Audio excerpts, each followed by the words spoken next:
Presidents often take vacations at their own political peril. There never seems to be a good time to go. With unrest in the Middle East, 9% unemployment in the U.S., and concerns about the global economy, President Obama's trip to Martha's Vineyard seems to be confirmation of the rule. With his take on the cost to Mr. Obama, we bring in Matthew Dowd. He is the founding partner at Vineyard and also former chief campaign strategist for President George W. Bush. He is watching Obama's words and actions from outside the Washington Beltway in Austin, Texas. Matt, thanks for being with us this morning. Before we talk about the president and his family's visit to Martha's Vineyard, I want to ask you what you make of his comments about Muammar Gaddafi, saying Gaddafi is no longer in control of Libya. Well, I think the president's obviously pushing something that everybody knows, which is Gaddafi it's about to fall. His government's about to fall. And it's a good thing, obviously, if he does, and Libya is then commanded by somebody different than Muammar Gaddafi. But the interesting thing about these is these foreign policy victories that he's probably about to have, and he had with the capture of Osama bin Laden, are very short-lived in an environment where the economy and jobs dominate the landscape. So I think his comments were good. I think it's going to sort of trigger the end of that regime.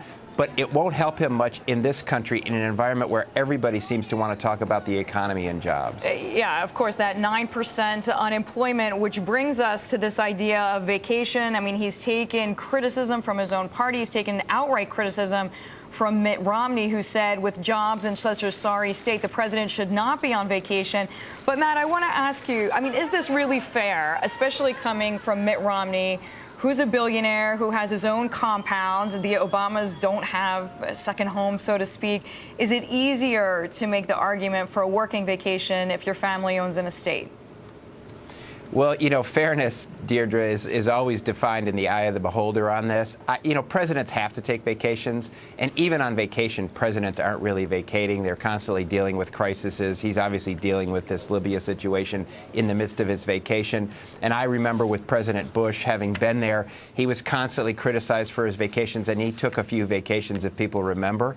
But I think the situation is only a problem when it becomes part of a broader narrative. If he looks aloof from the electorate, if he looks like he doesn't understand what they're going through, if he goes to Martha's Vineyard and simultaneously the public does not feel he's connected to where they are on jobs and where they are in the economy. So people understand presidents that need to take vacations and need to do these things.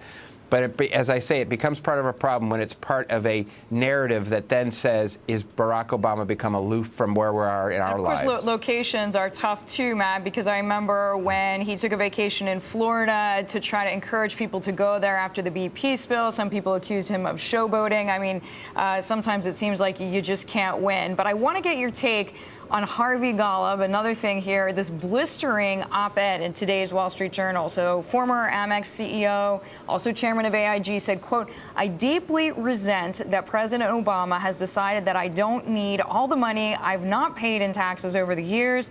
I also resent that Warren Buffett and others think I'm coddled because they believe they should pay more in taxes." That's quite a blistering thing to publish.